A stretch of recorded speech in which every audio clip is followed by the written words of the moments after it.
Praise the Lord. सभी विश्वासी भाई बहनों को प्रभु यीशु मसीह में जय मसीह की। बाइबल शिक्षा चैनल पर आप सभी का स्वागत है। हमारे इस चैनल को देखने के लिए आप चैनल को सब्सक्राइब करें और बेल आइकन के ऑल बटन को जरूर दबाएं, तभी आपको हमारी आने वाली हर वीडियो का नोटिफिकेशन मिलता रहेगा। आज मैं आपके लिए प्रेरित पौलुस की संपूर्ण कहानी का संक्षिप्त विवरण लेकर आई हूँ, जो कि आज मसीह विरोधियों के लिए एक विशेष संदेश भी होगा। तो चलिए भाइयों बहनों, हम वीडियो स्टार्ट करते हैं। बाइबल दर्शाती है कि प्रभु यीशु के प्रेरितों में पौलुस एक ऐसा प्रेरित था जिसने बहुत ही प्रभावशाली ढंग से सच्ची मसीहत की एक दिशा दिखाई। पौलुस ने न केवल कई कलीसियाओं की स्थापना की, बल्कि उसने नए नियम में 13 पुस्तकें पत्रियों के रूप में भी लिखी, जिन्हें आज हम पौलुस की पत्रियां भी कहते हैं। अब ध्यान दें, यहाँ जब हम प्रेरितों अध्याय 9 में शाऊल के हृदय परिवर्तन के विषय पढ़ते हैं, तो हम कभी कभी ऐसा विचार भी अपने मनों में ले आते हैं कि क्या पौलुस का हृदय परिवर्तन अपनी इच्छा से हुआ था या प्रभु की इच्छा में वह बलपूर्वक विश्वासी बना था, क्योंकि पौलुस उससे पहले मसीहों का कट्टर विरोधी था और वह प्रभु की कलीसियाओं को सताया भी करता था। इसके अर्थात पौलुस के हृदय परिवर्तन के विषय हमारे चैनल पर ऑलरेडी एक और वीडियो अपलोडेड है। उसके विषय विस्तार से समझने के लिए आप हमारी वो वीडियो भी देख सकते हैं, जिसका लिंक आपको डिस्क्रिप्शन बॉक्स में मिल जाएगा। यहाँ आज हम पौलुस के संपूर्ण चरित्र व एक अलग विषय की चर्चा करेंगे। अब हम यहाँ समझेंगे कि पौलुस बलपूर्वक प्रेरित नहीं बना था। यदि प्रभु यीशु ने पौलुस को बलपूर्वक प्रेरित बनाया होता, तो प्रभु फिर संसार के अन्य अविश्वासियों को भी वैसे ही हृदय परिवर्तन कर सकते थे। हम देख सकते हैं यहाँ और बाइबल के आधार पर जान भी सकते हैं कि पौलुस एक यहूदी था तथा रोमी नागरिक भी था और मसीहत की शिक्षा का विरोधी था। वे सोचता था कि प्रभु यीशु यहूदियों को भरमाने आए थे, इसीलिए वह पहले यीशु व उनके समस्त चेलों से नफरत करता था और वह चाहता था कि यीशु के द्वारा दी जाने वाली शिक्षा का या धर्म का वह अंत करे।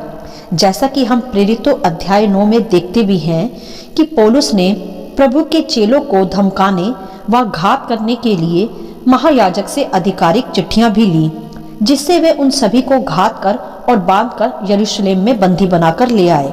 पौलुस नहीं चाहता था कि ये लोग अलग अलग स्थानों में जाकर दूसरे यहूदियों को भी इसी मार्ग पर चलाएं, इसीलिए वह उन्हें बंदी बनाकर यरूशलेम की जेल में डालना चाहता था। यहाँ एक बात समझे मेरे प्रियो कि पौलुस अपने यहोवा परमेश्वर से तो प्रेम करता था, परंतु वह यीशु प्रभु को उस घड़ी तक समझ नहीं पाया था कि वे ही स्वयं जीवित परमेश्वर के पुत्र मसीह हैं, इसीलिए उसने ऐसा किया था। तो यहाँ यह तो सिद्ध होता है कि पौलुस एक सच्चा यहोवा प्रेमी था, तो वह अपने स्वार्थ के लिए नहीं वरन यहोवा के लिए ही यह सब किया करता था, जब तक वह प्रभु यीशु की सच्चाई को समझ नहीं पाया था। क्योंकि बहुत से यहूदियों की तरह तब तक पौलुस भी यही समझता था कि प्रभु यीशु उनसे झूठ बोल रहे थे कि वह उनके मसीह हैं जो जगत में आने वाले थे। परंतु अब आगे हम देख सकते हैं कि तब आगे क्या हुआ। जब पौलुस कलीसियाओं व प्रभु यीशु के चेलों को बंदी बनाने जा रहा था, तब चलते चलते दमिश्क के मार्ग में जब वह पहुंचा, तब आकाश से चारों ओर एक ज्योति चमकी और तब पौलुस वहां भूमि पर गिर पड़ा और फिर उसने एक शब्द सुना कि हे शाऊल, तू मुझे क्यों सताता है। तब शाऊल ने पूछा कि हे प्रभु, तू कौन है। तब प्रभु ने कहा कि मैं यीशु हूँ जिसे तू सताता है। तो यहाँ हम देख सकते हैं कि पौलुस ने यीशु को डायरेक्टली तो नहीं सताया था, क्योंकि तब तक तो प्रभु यीशु का स्वर्गारोहण हो चुका था, परंतु पौलुस ने यीशु की कलीसियाओं को, उनके अनुयायियों को सताया था, जिसे प्रभु यीशु अपनी देह कहते हैं। हालेलुया। जी हाँ भाइयों बहनों, प्रभु यीशु कलीसिया का सिर है और कलीसिया प्रभु उसकी देह है। तो प्रभु ने आप ही कहा कि जो तुम्हें छूता है वह मेरी आग की पुतली को छूता है। तो जब पौलुस ने मसीहों को सताया, चर्च को सताया, तब प्रभु यीशु ने कहा कि हे शाऊल, तू मुझे क्यों सताता है। मेरे प्रियो, यहाँ एक बात समझ लें कि कैसे चर्च को सताने वाले इन दिनों बहुत अधिक बढ़ रहे हैं। तो ये डरने या घबराने की नहीं वरन आनंद की ही बात है। और यह एक अच्छा संकेत भी है कि अब मसीह विरोधियों के हृदय परिवर्तन का समय निकट आ पहुंचा है। हालेलुया। जैसे शाऊल का एनकाउंटर प्रभु यीशु से हुआ जब वह कलीसियाओं को बंदी बनाने जा रहा था, ऐसे ही समस्त मसीह विरोधियों का भी एनकाउंटर प्रभु यीशु से होने वाला है। जैसे प्रभु ने पौलुस से कहा कि तू मुझे क्यों सताता है, तो यह तो स्पष्ट है कि जो चर्चिस को सताता है वह प्रभु यीशु को ही सताता है। तो हमें या चर्चिस के समस्त पास्टर्स को और लीडर्स को इस सताव से डरने या घबराने की अब कोई आवश्यकता नहीं है। यह तो समय है प्रभु की महिमा के बढ़ने का, उसके प्रकटीकरण का, कि जैसे बाइबल स्पष्ट भी करती है कि हर एक घुटना टिकेगा, वह हर एक जबान अंगीकार करेगी कि यीशु ही प्रभु है। हालेलुया। क्योंकि church is the body of Christ, इस कलीसिया प्रभु की देह है और प्रभु को अपनी देह की सुरक्षा व हिफाजत करनी आती है और विरोधियों को भी सही मार्ग पर लाना प्रभु का ही काम है। जैसे हम पौलुस के जीवन में भी देख सकते हैं, जैसे आगे प्रभु ने पौलुस से कहा तब कि अब तू उठकर नगर को जा और जो कुछ तुझसे कहा जाए वही करना। अर्थात अब तक तो पौलुस मसीहों का विरोध प्रभु के विरोध में कर रहा था, परंतु अब उसे वह करना होगा जो प्रभु उससे कहेंगे। तब जब हम प्रेरितों अध्याय 9 विस्तार से पढ़ते हैं, तब हम देख सकते हैं वचन 9 में कि तब वह 3 दिन तक ना देख सका और ना खाया और ना पिया। अर्थात पौलुस का मैं ऐसा समझती हूँ कि 3 दिन का उपवास ही रखवा दिया प्रभु यीशु ने, और तब उसकी 3 दिन तक शारीरिक आंखें बंद कर दी। परंतु मेरे प्रियो, प्रभु दयालु है, प्रेमी है, करुणा निधान है। प्रभु ने फिर अपने एक चेले हनन्याह को, जो उस समय उस नगर में रहता था और प्रभु का चेला भी था, उसे पौलुस के पास भेजा कि वह जाकर अपना हाथ उस पर रखे और पौलुस दृष्टि पाए। हालेलुया। ऐसा अद्भुत कार्य है प्रभु का।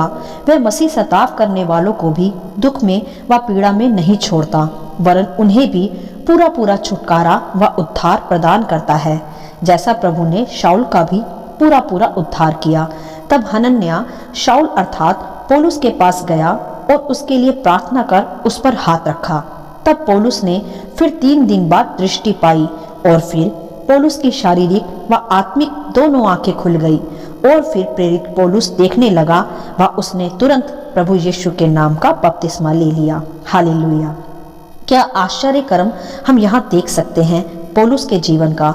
फिर पौलुस प्रभु यीशु का ऐसा प्रेरित कहलाया जिसने मसीहत की सच्ची व महान शिक्षा देने का एक इतिहास ही रच डाला।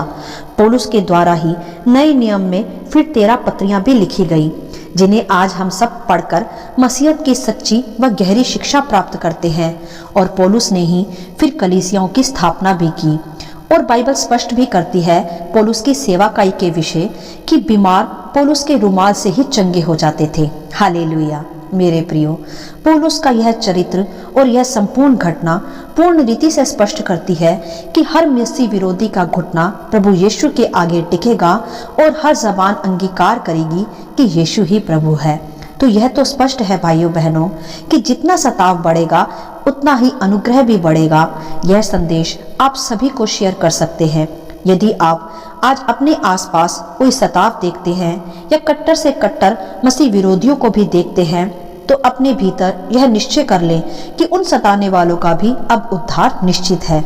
जैसे शाऊल का हृदय परिवर्तन हुआ और वह प्रेरित पौलुस बना और हजारों हजारों के लिए फिर वह आप ही उद्धार का कारण बना और उसकी सेवा मसीह राज्य का इतिहास रच गई। हालेलुया।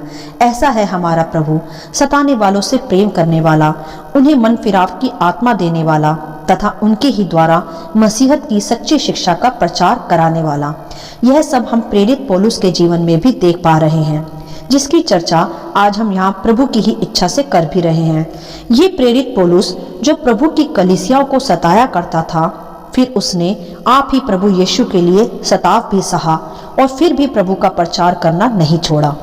मेरे प्रियो, यह संदेश आज की कलीसियाओं के लिए है कि जो हम विश्वासी जन हैं, हमें भी प्रेरित पौलुस की ही तरह प्रभु के लिए अड़े और खड़े रहना चाहिए और सच में ऐसी कोशिश करें कि हम भी पौलुस की तरह मसीहत की शिक्षा का सच्चा इतिहास रच डालें और अपने प्रभु यीशु के लिए ही अपना संपूर्ण जीवन समर्पित करें।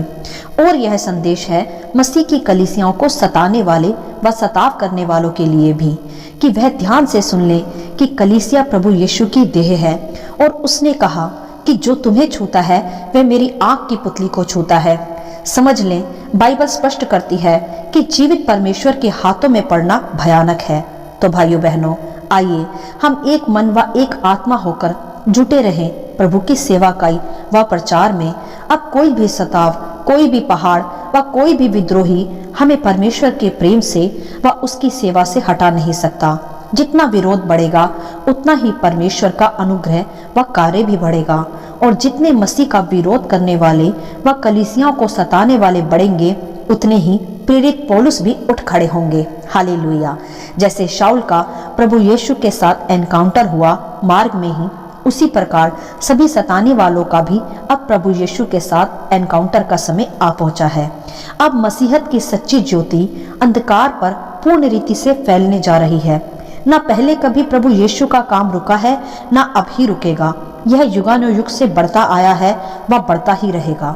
पौलुस का चरित्र हमें प्रेरित करता है मेरे प्रियो, एक सच्चा प्रेरित बनने के लिए, जिसे आज हमें कलीसियाओं में स्मरण करना आवश्यक है, और बिना किसी भय के व डर के प्रभु के सुसमाचार व प्रचार के कार्यों में बढ़ना आवश्यक है।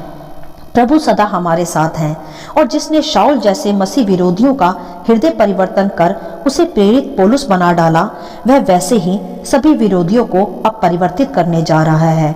तो मेरे प्रियो, सताव से डरे नहीं, घबराए नहीं, वरन शाऊल की तरह ये विचार रखे अपने हृदय में कि हर मसीह विरोधी प्रभु यीशु के सामने घुटने टेकने जा रहा है, और उसकी जबान भी अंगीकार करेगी कि यीशु ही प्रभु है, और हर मसीह विरोधी हजारों हजारों के लिए प्रभु यीशु के ही नाम में उद्धार का कारण बनेगा और बहुतों के लिए आशीष का कारण बनेगा। तो भाइयों बहनों, हमें भी प्रभु के लिए सदा प्रेरित पौलुस की तरह ही अड़े और खड़े रहना चाहिए। हर परिस्थिति में परमेश्वर के पीछे चलना चाहिए और प्रभु यीशु को ही जीवित उद्धारकर्ता स्वीकार कर उसके कार्यों को, उसकी सच्ची मसीहत को और उसकी सच्ची शिक्षा को प्रकाशन के रूप में बांटते रहना चाहिए। यह काम ना पहले कभी रुका है, ना आज ही रुकना चाहिए। सताव से डरे नहीं, आगे बढ़े और प्रभु के कार्य में जुटे रहे।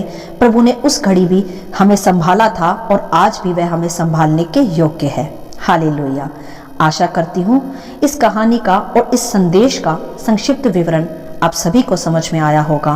परमेश्वर आपको अपनी पवित्र आत्मा की भरपूरी से सदा भरता रहे।